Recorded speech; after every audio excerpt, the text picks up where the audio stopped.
अब जो एक चैप्टर है इस बुक के अंदर, that is chapter number 4 on auto suggestion. इसमें कहा जा रहा है this is the medium for influencing the subconscious mind. बिल्कुल सही बात कही जा रही है।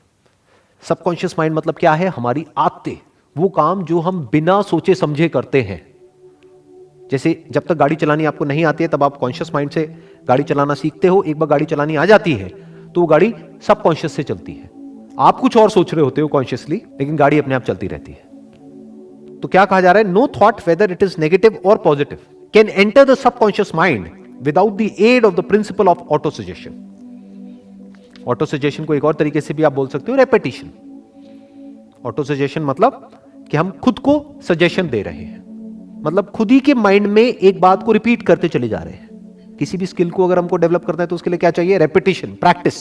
माइंड के लेवल पे अगर ये जो डिजायर है, अभी वो सिर्फ एक डिजायर है, उसको बर्निंग डिजायर बनाना है, तो उसके लिए क्या करना पड़ेगा?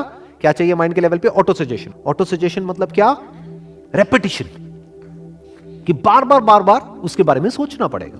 तो वो धीरे धीरे कॉन्शियस माइंड से हट करके सबकॉन्शियस में चला जाएगा। फिर क्या होगा? अपने आप ही वो थॉट्स आने लग जाएंगे।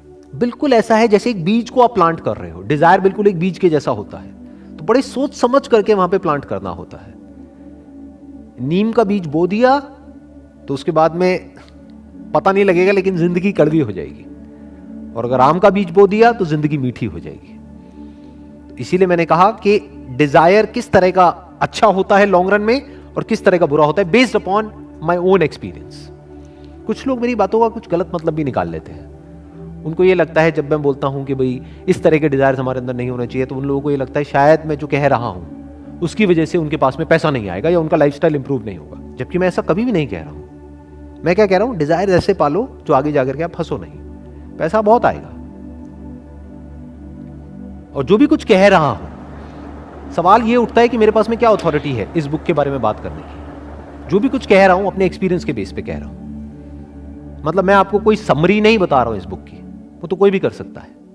मैं क्या बता रहा हूं कि मैंने इस बुक को पढ़ा था आज से बहुत साल पहले, मे बी 20 साल पहले, जिसके बेस पे मैंने कुछ समझा, कुछ इंप्लीमेंट किया, कुछ चेंजेस लेकर के आया अपनी थॉट प्रोसेस में, जिसकी वजह से आज मेरी लाइफ एक पर्टिकुलर लेवल पे है। तो क्या कहा जा रहा है? No thought whether it is negative और positive can enter the subconscious mind without the aid of the principle of auto suggestion. मतलब कि जब तक कि हम रेपिटेशन नहीं करेंगे तब तक के कुछ भी नहीं होगा। तो रिपीट करना है, यानी कि जो भी आपका डिजायर है, जो भी आप बनना चाहते हो, जो भी करना चाहते हो, उसको लिखते रहो, उसके बारे में सोचते रहो, उससे रिलेटेड बुक्स पढ़ सकते हैं, उससे रिलेटेड वीडियोस देख सकते हैं। यानी हमारा माइंड एक ही जगह पर फोकस्ड हो जाए, कि जो आपको करना है पूरी तरह से वहां पर फोकस्ड हो जाए। फॉर एग्जाम्पल, आपके माइंड में ये डिजायर है, एक बर्निंग डिजायर है एक्सीलेंस को अचीव करने का, जिस भी फील्ड में आप हो उस फील्ड में।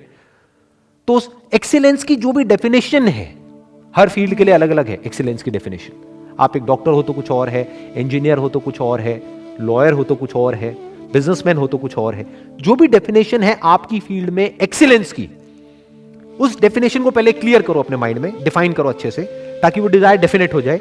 फिर उसको रिपीट करते चले जाओ अपने माइंड में कि this is what I want to become, this is what I want to achieve. अब चैप्टर 6 है इमेजिनेशन के ऊपर।